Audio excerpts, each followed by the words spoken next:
नमस्कार सभी को। मेरे चैनल में आप सभी का हार्दिक स्वागत है। आज मैं उपस्थित हूँ प्रसिद्ध कथाकार मनु भंडारी की लिखी कहानी सजा। मेरे और मुन्नू के लिए एक लाइन तक नहीं लिखी थी, न प्यार न आने के लिए कुछ। पूरे साल में पप्पा का ये पहला कार्ड था और हमारे विषय में कुछ नहीं लिखा, जैसे उन्हें मालूम ही नहीं हो कि हम भी यहाँ हैं। क्या पप्पा ने अपने को इतना बदल लिया है? उन्होंने क्या बदल लिया है? शायद समय ने उन्हें बदल दिया है। उन्हें ही क्या, सबको बदल दिया। मैं क्या कम बदल गई हूँ? मुन्नू क्या कम बदला है? पता नहीं अम्मा की क्या हालत होगी। ओह, इन 5 सालों में क्या कुछ नहीं हो गया। 16 अप्रैल, आज से 5 दिन बाद मैं जाऊंगी, जरूर जाऊंगी। कांता मामा ने तो हर सुनवाई के बाद यही लिखा है कि इस बार फैसला पक्ष में होगा। हे भगवान, ऐसा ही हो। पर रह रह कर मन कांप जाता है। पहली बार भी तो सब यही कहते थे। तब मैं एकदम नासमझ नहीं थी, फिर भी ज़्यादा नहीं समझती थी। पप्पा और अम्मा तो हमेशा मुझे बच्ची ही समझते थे, इसलिए शायद बड़ी ही नहीं हो पाती। इधर एकदम कितनी बड़ी हो गई हूँ। कानून की बातें समझने लगी। 7 आदमियों का दोनों समय का खाना बना लेती हूँ। खाना ही नहीं, घर का भी तो काम करने लगी हूँ। मेरे साथ स्कूल में जो लड़कियाँ पढ़ती हैं, उनसे करवा लो तो देखें कोई भी काम। पर वे सब क्यों काम करें? भगवान कभी उन्हें ऐसे बुरे दिन ना दिखाए। क्या पापा सचमुच छूट जाएंगे? पिछली बार जब फैसला हुआ तब दादी, बाबा, चाचा सब आ गए थे। सब लोग कचहरी गए, पर हमें नहीं ले गए। मुन्नू को छोड़ जाते। मैं सचमुच बच्चा था, पर मैं तो बड़ी थी। 9वीं का इम्तहान दे चुकी थी। मुझे पापा के सारे केस की बातें पता थी, फिर भी मुझे नहीं ले गए। मैं और मुन्नू सांस रोककर सबके लौटने की प्रतीक्षा कर रहे थे। मैं खुद बहुत घबरा रही थी, पर मुन्नू को बराबर समझाती रही। और कोई चाहे मुझे बड़ा न समझता, पर वह तो समझता ही था। 12 बजे दादी और अम्मा ने रोते रोते घर में प्रवेश किया। बाबा कुर्सी पर बैठकर हथेलियों में मुंह छिपाकर फूट फूट कर रोने लगे। हे भगवान, तेरे राज में इतना अंधेर। मेरे निर्दोष बेटे को 2 साल की सजा। सबको रोते देख हम भी खूब रोए। 2 दिन मैं स्कूल नहीं गई। जब गई तो मेरी सभी सहेलियां हमदर्दी दिखाने लगी, पर वह हमदर्दी बिल्कुल नहीं थी। हमदर्दी क्या ऐसे कहकर दिखाई जाती है? हाय हाय, बेचारी के पिता को जेल हो गई। आपस में दबी दबी जबान में कहती, इतने बड़े लोग भी चोरी करते हैं। तभी ठाठ थे आशा जी के। मेरा जी होता चीख चीख कर सबसे कहूँ कि पप्पा ने कुछ नहीं किया। वैसे इस समय उनके ग्रह बिगड़े हुए हैं। ग्रह जब बिगड़ जाते हैं तब क्या नहीं हो जाता। रामचंद्र जी ने कौन चोरी की थी? फिर वे 14 साल का वनवास काटा या नहीं? पांडवों ने क्या किया था? फिर भी अज्ञातवास भोगा कि नहीं? जब ग्रह बिगड़ते हैं तो राजा भी सब कुछ भोगना जब ग्रह बिगड़ते हैं तो राजा को भी सब कुछ भोगना पड़ता है। इतनी सी बात ये लोग नहीं समझती। अम्मा ने मुझे समझाया कि अभी हमारे बुरे दिन हैं, जो भी आए चुपचाप सहन कर लो। और मैं समझ गई, तभी तो उन लोगों से कुछ नहीं कहती थी। तभी तो उनसे कुछ नहीं कहती थी, पर उनको कभी समझ नहीं आया। शायद बुरे दिनों में ही समझ बढ़ती है। खैर, तभी कांता मामा आ गए। बस इंग्लैंड से जैसे ही लौटे सीधे घर आ गए थे। कितना बिगड़े थे बाबा चाचा जी पर। ये सब कैसे हो गया? आज के ज़माने में तो गुनाहगार अपने को सांप बचा कर ले जाते हैं। लाखों हजम करके मूँछों पर ताव देकर घूमते हैं। फाइलों की फाइलें गायब करवा देते हैं। और ये है कि बिना गड़बड़ किए सज़ा भोगने जा रहे हैं। बिना अपराध किए भी बाबा अपराधी की भांति चुपचाप सिर नीचा किए सब सुनते रहे। वह बेचारे कानून के छक्के पंजे क्या जाने। जब नहीं सुना जाता तो रो पड़ते। उस समय मुझे कांता मामा का व्यवहार जरा भी अच्छा नहीं लगता, पर कुछ कह भी तो नहीं सकता कोई।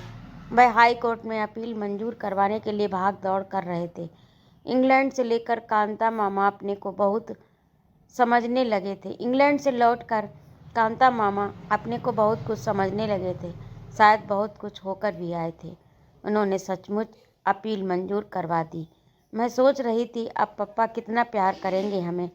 कितने दिनों से घर में मनहूसियत सी छाई हुई है, वह दूर हो जाएगी। हमारे अच्छे दिन लौट आएंगे। सब लोगों के आ जाने से हमें तो कोई पूछता ही नहीं था। एकाएक जैसे हम कुछ नहीं रहे। मैं फिर भी कुछ समझती थी, पर मुन्नू नहीं समझता। किसी भी चीज़ की जिद कर बैठता। मैं उसे समझाती, भैया अभी हमारे बुरे ग्रह आए हुए हैं, किसी भी चीज़ की जिद नहीं करते, पर वह ग्रह कुछ नहीं मानता, रोए ही चला जाता। अपील मंजूर होने पर मैंने सोचा कि अब हमारे बुरे दिन टल गए, अब सब कुछ पहले जैसा हो जाएगा। तब मैं नहीं जानती थी कि अपील मंजूर हो जाना मुकदमा जीतना नहीं होता। मुकदमे की शुरुआत होती है असली लड़ाई, असली परीक्षा। पप्पा थोड़ी देर बाद चाचा के साथ तांगे पर आ गए। आते ही बात करना तो दूर, बिना किसी की ओर देखे चुपचाप नीची नज़र किए वे ऊपर चले गए। सब लोग सकते में आ गए। कैसे हो गए पप्पा? किसी की हिम्मत ही नहीं हुई ऊपर जाए। आखिर दादी ने अम्मा को भेजा। अम्मा थोड़ी देर में ही लौट आईं। दरवाज़ा ही नहीं खोलते। बहुत खटखटाया तो कहा, चली जाओ, मुझे अभी परेशान मत करो। यूँ घर वालों के साथ रोई मैं रोज ही थी, पर उस दिन पहली बार मेरा मन रोया, अपनी पूरी समझ के साथ रोया था। यूँ घर वालों के साथ रोई मैं रोज ही थी, पर उस दिन पहली बार मेरा मन रोया था, अपनी पूरी समझ के साथ रोया था। क्या हो गया है मेरे पप्पा को? 25 दिनों के बाद घर में घुसे और प्यार करना तो दूर रहा, हमारी ओर देखा तक नहीं।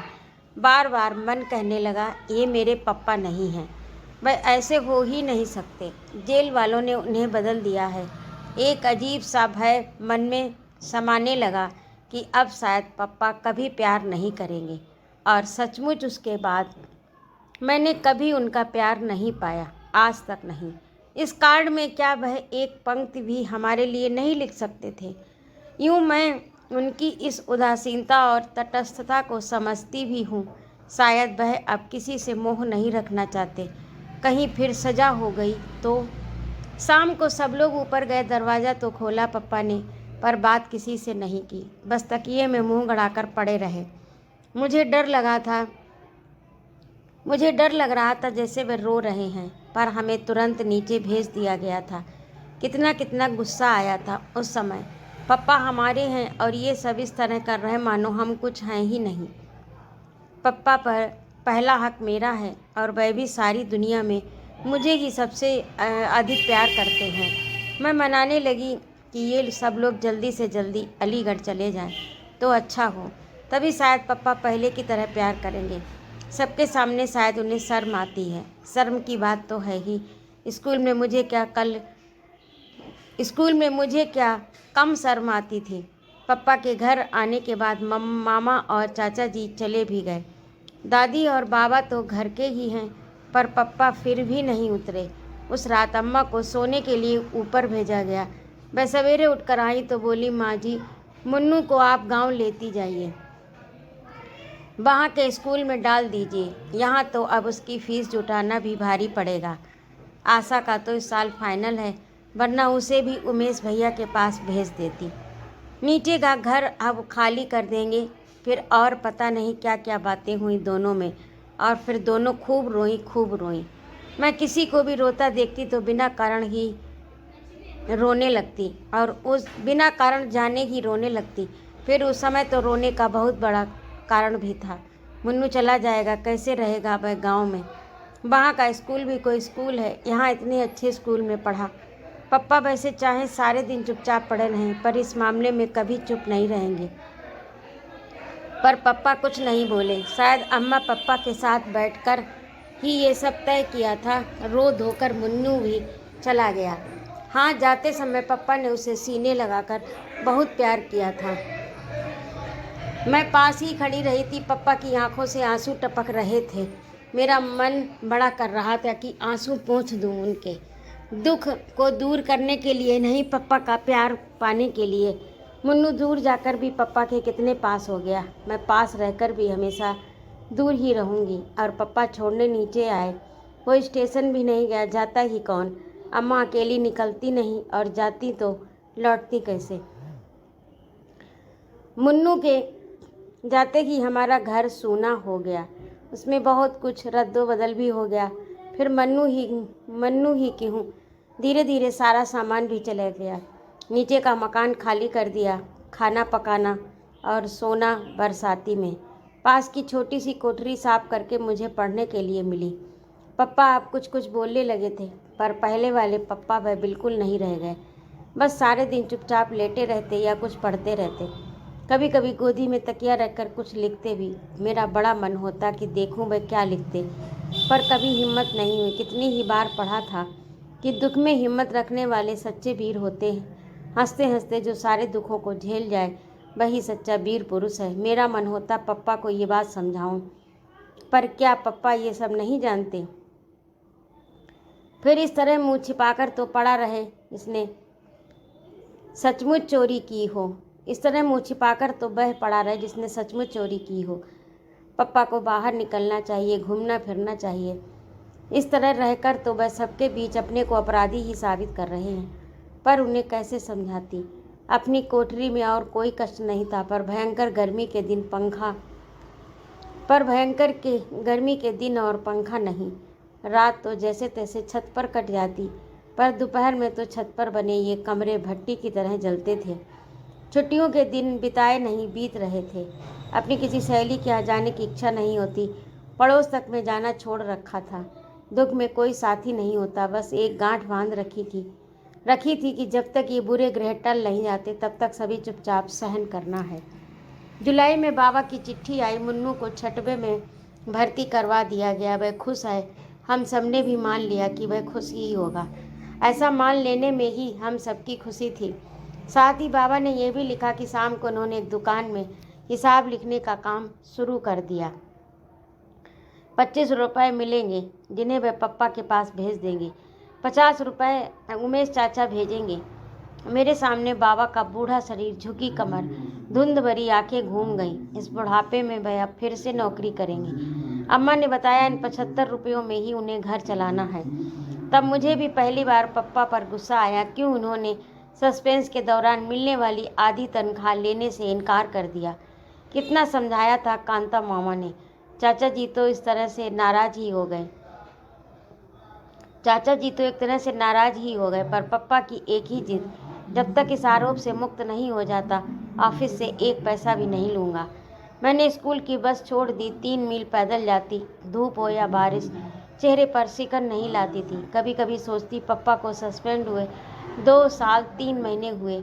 इतने दिनों में आखिर कितना खर्च हुआ कि बैंक का सारा रुपया निकल गया।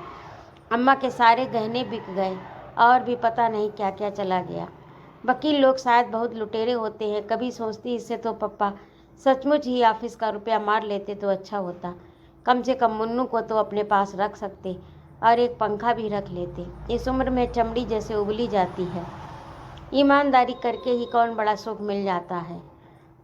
अम्मा को पता नहीं क्या हो गया। वह भीतर ही भीतर सूखती जा रही थी। कहाँ तो कुछ नहीं करती थी और कहाँ अब सारा काम हाथ से करने लगी। पप्पा भी उनकी मदद करते थे। उस समय मुझे बड़ा अच्छा लगता था। उन दिनों अम्मा चिड़चिड़ी हो गई थी। एक दिन उन्होंने मुझे जरा सी बात पर पीट दिया।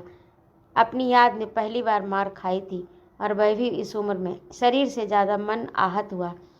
चोट से ज़्यादा इस बात का दुख था कि पप्पा बैठे देखते रहे पर कुछ नहीं कहा। न अम्मा को मना किया, न मुझे प्यार किया। अपनी कोठरी में बैठकर घंटों रोई। हे भगवान, सब दुख दो, पर मेरे पप्पा को पहले जैसा कर दो।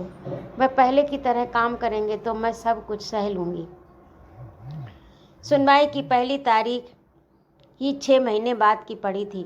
कांता मामा ने कोशिश तो बहुत की, जल्दी जल्दी सुनवाई हो जाए, फैसला हो जाए, पर कानून कांता मामा की इच्छा से नहीं, अपनी रफ्तार से चलता है। वकीलों का सारा खर्च मामा ही कर रहे हैं।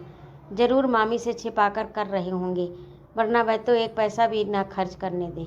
पहली सुनवाई बहुत अच्छी हुई थी। सर्दी में ठिठुरते हुए जब हमने ये खबर सुनी तो गर्मी की एक लहर ऊपर से नीचे तक दौड़ आई। घर की हालत बद से बदतर होती जा रही थी, खासकर अम्मा की। मुझे तभी लगता था कि कोई ऐसी बीमारी इन्हें लग गई जो भीतर भीतर इन्हें खाए जा रही है। हाइजीन में रोग और उसके लक्षण पड़ रखे थे। मुझे अम्मा के सारे लक्षण राग यक्ष्मा कैसे लगते थे। सर्दी में वह जो ठंड खा गई तो 4 महीने तक खांसती ही रही। बाबा की चिट्ठी आई, हिम्मत रखना बेटा, बुरे दिन आते हैं तो सब तरफ से आते हैं, पर ये दिन फिरेंगे जरूर। भगवान के घर देर हो सकती है, अंधेर नहीं। दूसरी सुनवाई अप्रैल में हुई, तारीखें जल्दी मिलती ही नहीं। पप्पा को छूटे साल हो गया था, अभी केवल 2 सुनवाई हुई। इतने इतने दिनों बाद यदि सुनवाई हुई तो 1 साल और लग जाएगा। मेरा मन काँप काँप जाता था। लगता था अब ऐसे दिन नहीं काटे जाते। मुन्नू गांव में पप्पा बरसाती में, मैं कोठरी में, अम्मा खाट पर। कैसे मैंने मैट्रिक का इम्तहान दिया मैं ही जानती हूँ, फिर भी 2nd डिवीज़न पास हो गई। कोई खुशी मनाने वाला नहीं था। सबके मन ऐसे मर चुके थे, न किसी बात की खुशी होती थी न रंज। जुलाई में नई समस्या आई। गांव में तो केवल मिडिल स्कूल ही था। मुन्नू का अब क्या होगा, मेरा अब क्या हो। यहाँ कॉलेज में जाने का तो प्रश्न ही नहीं उठता। मैं जानती थी बच्चों को पढ़ाना तो दूर, 75 रुपये में साथ रहकर खिलाना भी मुश्किल था। बाबा ने मुन्नू को सीधे उमेश चाचा के पास भेज दिया और खबर कर दी कि यहाँ की स्थिति वह जानते थे। पप्पा वह पत्र पढ़कर सिहर उठे। अम्मा बहुत रोईं। मैं छोरे को बेपढ़ा ही रख लेती, वहाँ क्यों भेज दिया। एक बार उसे मुझसे मिला तो देते। लीला का स्वभाव कौन नहीं जानता। मेरा बच्चा सहम सहम कर मर जाएगा। 2 दिनों तक वह रोती रही। पप्पा अपराधी की तरह चुप बैठे रहते। अम्मा क्यों रोती हैं इस तरह। पप्पा यदि कुछ कर सकते हैं तो क्यों नहीं करते। 2 दिनों बाद मैं बोली, मैं सोचती हूँ आशा को भी वहीं भेज दो, वहीं कॉलेज में भर्ती हो जाएगी। मैं समझ नहीं पाई कि अम्मा व्यंग कर रही हैं या, पर अगले वाक्य ने ही सारी बातें साफ कर दी। लीला का स्वभाव तो तुम जानते ही हो। आशा मुन्नू के पास रहेगी तो उसे तसल्ली तो रहेगी, रोने को एक गोद तो रहेगी। अम्मा खुद फूट फूट कर रोने लगी थी। उमेश भैया को लिख देना, जो भी वह खर्च करे हम पर कर्ज ही समझें, मैं उनका पाई पाई चुका दूंगी। भगवान कभी हमारे दिन भी बदलेगा ही, नहीं तो अपने को बेच कर उनका कर्ज अदा करूंगी। पर मेरे बच्चों पर थोड़ा रहम करें, ये दुखियारे यूं ही अनाथ हो रहे हैं। थोड़ा प्यार इन्हें भी दें, थोड़ा लीला को भी समझा दें। कांता मामा अपने किसी काम से दिल्ली आए थे। लौटते समय अलीगढ़ भी उतरे। अम्मा ने उन्हीं के साथ मुझे इलाहाबाद भेज दिया। कांता मामा ने एक बार कहा जरूर था, कलकत्ता भेज दो, वहाँ पढ़ लेगी। पर क्या मैं पढ़ने जा रही थी। पढ़ना तो बस यूं ही था। मुझे तो मुन्नू को तसल्ली देने जाना था। वह रोए उसे गोदी में रुलाना था। वह उस दिन मैं सचमुच बड़ी हो गई, अम्मा की तरह बड़ी। पर घर छोड़ते समय सारे बड़प्पन के बावजूद फूट पड़ी थी। अम्मा की हालत देखकर घर का अधिक काम मैंने संभाल रखा था। अब क्या होगा। इस हालत में अम्मा कैसे सब काम करेंगी। रोज़ रोज़ के बुखार ने उन्हें हड्डियों की ठठरी बना दिया था। पर अम्मा को तसल्ली देने वाले पप्पा हैं। रोने के लिए पप्पा की गोदी है। मुन्नू तो यहाँ अकेला है। अभी मेरी सबसे ज़्यादा ज़रूरत मुन्नू को है। रास्ते में कांता मामा ने मुझसे कहा था, शारदा को रोज़ बुखार रहता है, किसी डॉक्टर को दिखाया या नहीं। नहीं, मुझे रोना आ गया। रोते नहीं बेटे, अब बहुत जल्दी ही सब ठीक हो जाएगा। पप्पा ने तो कई बार कहा दिखा दो, पर अम्मा मानती ही नहीं। कहती डॉक्टर झूठ मूठ बहम डाल देते हैं। मामा चुप हो गए। मामा क्या समझते नहीं। अम्मा इसलिए नहीं दिखाती कि डॉक्टर और दवाई का खर्च कहाँ से आएगा। वे लोग तो टॉनिक और दूध फल बताएंगे, आराम करने और खुश रहने को कह देंगे। बोलो ये सब हो सकेगा 75 रुपये में। मुझसे पूछो, इन दिनों में मैंने हिसाब चलाया है, एक एक चीज़ गिना सकती थी, पर उनसे क्या कहती। वकीलों का सारा खर्च तो वह कर ही रहे, और वकीलों पर कितना खर्च होता है क्या मैं नहीं जानती। मुन्नू मुझे देखते ही चिपट पड़ा, रो दिया। मुझे भी रोना आया। चाची ने कुछ कहा जरूर था, पर अपने ही रोने में हमने सुना नहीं। मुन्नू को गले लगाकर मुझे कैसा लग रहा था मैं नहीं बता सकती। इतना ज़रूर लगा था कि उसे सचमुच किसी गोदी की ज़रूरत थी, किसी सहारे की। मैं चाची से बातें कर रही थी, उन्हें मेरा आना अच्छा नहीं लगा, ये साफ था। पर मैं ही कौन अपनी इच्छा से आई हूँ। मुन्नू का रंग काफ़ी सांवला पड़ गया, चेहरा सूख गया, मुरझा गया, आंखें बड़ी सहमी सहमी सी थीं। लगा बहुत डर कर दब कर रहता है शायद यहाँ। घर में तो कितना ऊधम करता था, इतना सा बच्चा कैसे अपने आप को बदला होगा, दबाया होगा। देखा उसका काम था साल भर के बिट्टू को खिलाना। सारे दिन वह उसे गोदी में टांगे टांगे फिरता। कब वह पढ़ता होगा, कब होमवर्क करता होगा। रात को जब वह सोने मेरे पास आया तो धीरे से बोला, दीदी कल मुझे बुढ़िया के बाल खिलाना। टिल्लू और पम्मी रोज़ खाते हैं, चाची उन्हें पैसे देती हैं, कहती हैं छिप कर खा लिया करो, पर वे सामने ही खाते हैं। एक दिन टिल्लू मुझे चिढ़ा कर खा रहा था, मैंने उसके बाल छीन लिए। उसने चाची से शिकायत कर दी। चाची ने मुझे बहुत मारा। चाची बहुत ज़ोर से मारती हैं। और वह फिर सिसकने लगा। मैंने उसे प्यार किया और कहा मैं अपने भैया को बाल खिलाऊंगी, पर मेरा मन भीतर तक सिसक पड़ा। हम बड़े हैं, हम सब समझते हैं और सह भी सकते हैं। वह बेचारा सिसक पड़ा। समझ तो गया ही होगा, पर सहे कैसे। पहली रात को मैंने संकल्प किया मैं कॉलेज नहीं जाऊंगी, घर का सारा काम मैं करूंगी, जिससे चाची को पूरा आराम मिले, उनका गुस्सा ठंडा रहे। चाची कुछ भी कहेंगी तो चूं तक नहीं करूंगी। प्रसन्न रहेंगी तो मुन्नू सुरक्षित रहेगा। मुन्नू को रात में बैठकर पढ़ाया करूंगी। मैं चाची से भी जल्दी उठकर सबसे पहले सबके लिए चाय बना देती, फिर जल्दी से टिल्लू पम्मी को तैयार कर देती, नाश्ता देकर तीनों बच्चों को स्कूल भेज देती। नाश्ते की प्लेट देखने चाची जरूर आती। शायद उन्हें ये वहम रहता कि मैं मुन्नू को कुछ ज़्यादा या अच्छा ना खिला दूँ। चाचा जी तारीफ करते, तू बड़ी होशियार हो आशा, इतना काम कर लेती हो। चाची तुरंत कहती, मैं जब इतनी बड़ी थी तो 12 जनों के कुनबे को संभालती थी, आध आध मन के पापड़ मंगौड़ी करती थी।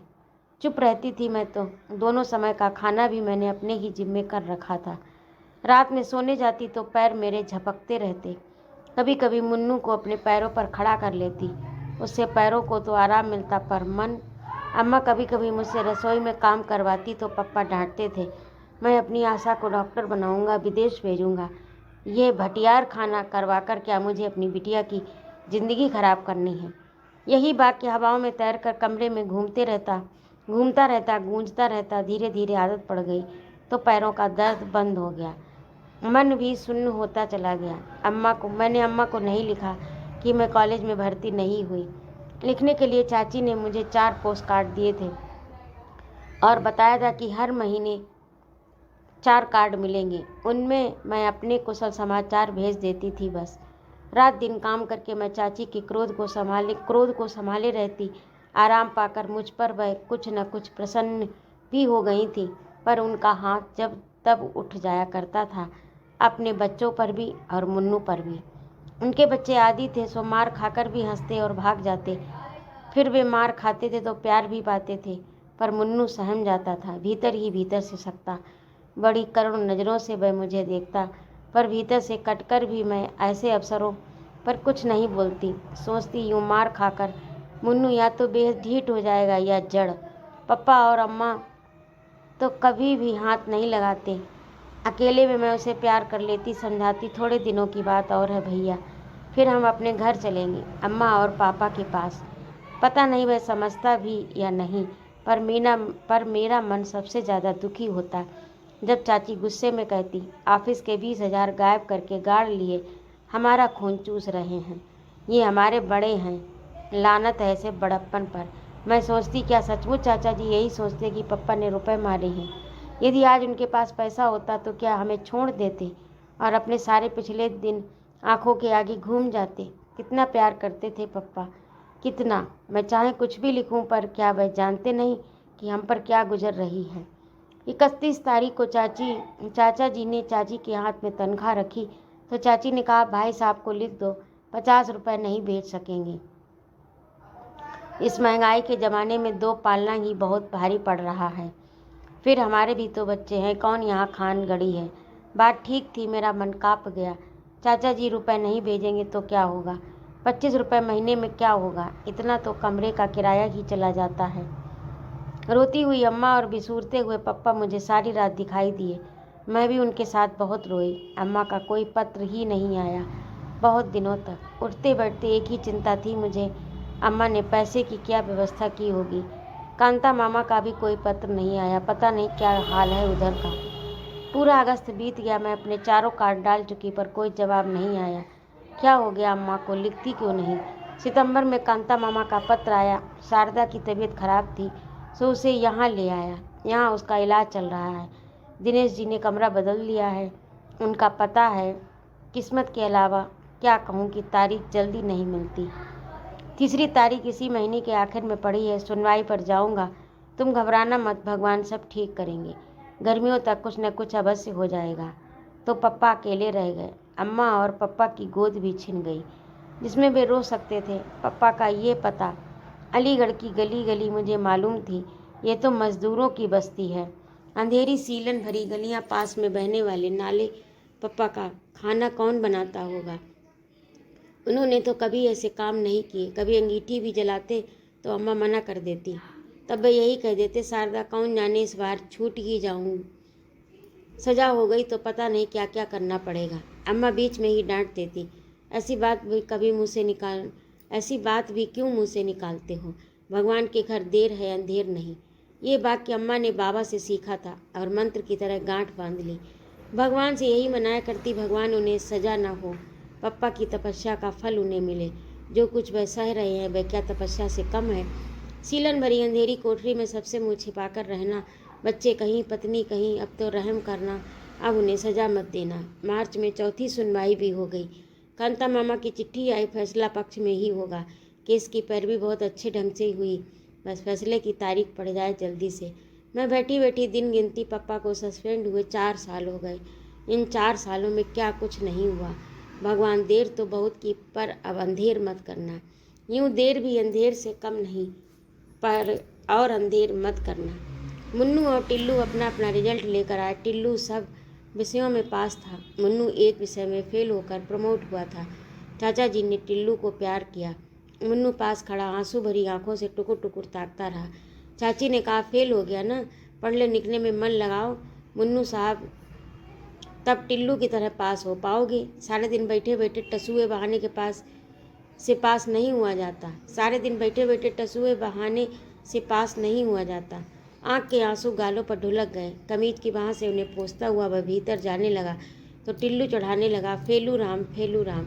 उस दिन पहली बार मेरे लिए अपने पर बस रखना बहुत कठिन हो गया। मन हुआ कह दूँ, उसे पढ़ने के लिए समय ही कहाँ मिलता। सारे दिन तो बिट्टू को खिलाता है, 25 चक्कर बाजार के करता है, पर चुप। जाते जाते मुन्नू ने एक बार चढ़ाते हुए टिल्लू को जरूर जलती आंखों से देखा था। लगा उठाकर एक हाथ मार देगा, पर न वह लौटा न कुछ बोला। कैसे हो गया मुन्नू इतना सहनशील? चुपचाप सहने का उपदेश उसे मैं ही दिया करती थी, पर अब यूँ सह जाता है तो सबसे ज़्यादा कष्ट मुझे ही है। पर कोई उपाय भी तो नहीं था। मुन्नू की छुट्टियां हो गईं। सोचती थी शायद कांता मामा या अम्मा का कोई पत्र आएगा कि तुम लोग आ जाओ, पर किसी ने कुछ नहीं लिखा। पप्पा तो कभी कुछ लिखते ही नहीं। अम्मा कभी कभी 2 लाइनें लिख देती, मैं धीरे धीरे ठीक हो रही हूँ, तुम चिंता मत करना। लीला को आशीर्वाद, बच्चों को प्यार, चाची की मदद करना, तंग मत करना। मुझे हर बार लगता था कितनी झूठी चिट्ठी लिखती हैं अम्मा। पर धीरज की अवधि खिंचते खिंचते 1 साल तक पहुंच गई। पिछले मार्च में सुनवाई थी, अब इस साल का अप्रैल है। अब तो मुझे लगने लगा जैसे ज़िंदगी भर हमें इसी तरह रहना, इसी तरह। अब मैं कॉलेज में पढ़ने नहीं जाऊंगी। मुन्नू हर साल एक विषय में फेल होकर जैसे तैसे प्रमोट हुआ करेगा। अम्मा शायद हमेशा बीमार रहकर मामा के यहाँ इलाज करवाती रहेंगी। पप्पा वैसे ही सीलन भरी बदबूदार कोठरी में अपना खाना आप पकाया करेंगे। और तभी आज पप्पा की ये चिट्ठी आई, उनके हाथ की लिखी पहली चिट्ठी। मैंने हजारों बार उसे देखा, पढ़ा, छुआ, जैसे उस कार्ड को छूकर पप्पा की हालत का ज्ञान हो जाएगा।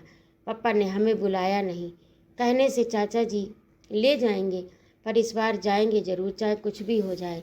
कांता मामा को लिखे, वे लेते जाएंगे। कल सवेरे 10 बजे फैसला है। हम दोनों कांता मामा के साथ आ गए। धर्मशाला में छोड़कर मामा पप्पा को लेने चले गए। पूरी उम्मीद थी कि इस बार अम्मा जरूर आएंगी, पर वह नहीं आई। मामा ने इतना ही कहा, उनकी हालत लाने जैसी नहीं। फैसला हो जाए तो तुम लोग वहीं चलना। पता नहीं अम्मा किस हालत में है। मन बार बार कांप उठता। मामा कुछ छिपा रहे हैं। मैंने भी अम्मा से कितना कुछ छिपा रखा है। आज कौन किसके बारे में सही बात जानता है। दूसरे को हल्का करने के लिए सब अपने अपने दुख से ही भारी हो रहे हैं। पप्पा आए तो मैं और मुन्नू उनसे लिपट गए। शायद पप्पा को भी हम लोग ऐसे ही लग रहे होंगे। कितने कितने आंसू बह गए हम तीनों के। कांता मामा भी रो पड़े। शाम को दादी बाबा भी आ गए। रात में मुन्नू दादी से पूछ रहा था, दादी अब तो हम पप्पा के पास ही रहेंगे ना? तुम इतनी पूजा करती हो, अपने भगवान से कहो हमारे पप्पा को छोड़ दें। हाँ बेटा, अब तू पप्पा के पास ही रहेगा। रात दिन भगवान से तो यही कहती हूँ।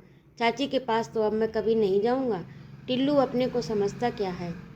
मैं अपने पप्पा के पास रहूं और फिर आ जाए हर एक चीज़ में पछाड़ सकता हूँ। मैं अपने पप्पा के पास रहूं और फिर आ जाए हर एक चीज़ में पछाड़ सकता हूँ। पढ़ने में भी, कुश्ती में भी पहले फर्स्ट भी आया हूँ एक बार क्लास में। क्यों दीदी, आया था ना? मेरी आंखें भीग गईं। कितने दिनों बाद मुन्नू को उसके असली रूप में देख रही हूँ। टिल्लू ने उसे चढ़ाया था तो इसने कुछ नहीं कहा, चुपचाप भीतर बैठकर रोया था। शायद जानता था कि टिल्लू को कुछ भी कहने का अर्थ है चाची की मार। पर मुझे कितना बुरा लग रहा था उस दिन। कहाँ चली गई मुन्नू की बाल सुलभ ईर्ष्या, प्रतिस्पर्धा की भावना? क्या इतनी सी उम्र में हम लोग सब कुछ सहने के लिए बने हैं? मुन्नू दादी की खाट पर ही सो गया। मुझे बिल्कुल भी नींद नहीं आई। कल फैसला है, हम सबकी किस्मत का फैसला। कांता मामा बहुत आश्वस्त हैं, पर पप्पा के चेहरे पर तो कोई भाव ही नहीं। फैसला हो गया। मैं भी कचहरी गई थी। इस बार किसी ने रोका भी नहीं। वहाँ खास भीड़ नहीं थी। पप्पा में भला घर वालों के सिवा किससे दिलचस्पी हो सकती थी? पप्पा कटघरे में खड़े थे, हम कुर्सियों पर बैठे जज साहब के आने की प्रतीक्षा कर रहे थे। जज साहब आए तो बाबा ने आंखें मूंद लीं। अम्मा का सिर नीचा था। मैं जरूर मन ही मन प्रार्थना कर रही होंगी। मैं मुन्नू का हाथ कसकर दबाए बैठी थी और मुझे लग रहा था कि अब और देरी होगी तो मेरी सांस भी घुट जाएगी। कानूनी भाषा में जज साहब ने क्या क्या कहा मुझे कुछ समझ में नहीं आया, पर आखिरी वाक्य समझ में आ गया, मुजरिम को रिहा किया जाता है। मैं मुन्नू का हाथ हवा में उछाल कर एक तरह से चीख पड़ी, मुन्नू पापा रिहा हो गए, रिहा हो गए। पर एकाएक ही दादी और बाबा फूट फूट कर रोने लगे। मैं भय से कांप उठी। कहीं मैंने गलती से कुछ और तो नहीं सुन लिया। पिछली बार भी तो ये लोग इसी प्रकार रोते रोते घर में घुसे थे। पर बाबा का यह वाक्य, मैं कहता था ना बेटे, भगवान के घर में देर है अंधेर नहीं। देख लिया ना? पर पप्पा को क्या हुआ? वह खुश क्यों नहीं हो रहे? उनका भावहीन चेहरा, गढ़े में धसी निस्तेज निर्जीव आँखों में से खुशी की चमक क्यों नहीं आ रही? वह ऐसी पथराई आँखों से बाबा को देख रहे थे मानो उन्हें बाबा की बात ही समझ में नहीं आ रही हो। मैं दौड़कर पप्पा से चिपट गई। पप्पा, आप बरी हो गए। सुनते हैं आपको सज़ा नहीं हुई। सज़ा नहीं हुई है आपको ना पप्पा? पर पप्पा फिर भी वैसे ही रहे, मानो उन्हें विश्वास ही नहीं हो रहा था कि उन्हें सज़ा नहीं हुई है। तो अभी आप सुन रहे थे मनु भंडारी की लिखी कहानी सज़ा। आपको कैसी लगी कमेंट करके अवश्य बताइएगा। और यदि आपको मेरा कहानी सुनाना अच्छा लगा हो तो कृपया मेरे चैनल को सब्सक्राइब अवश्य करें, लाइक और कमेंट करें तथा अपने मित्रों में शेयर भी करें। सुनने के लिए बहुत बहुत धन्यवाद। जय माँ भारत।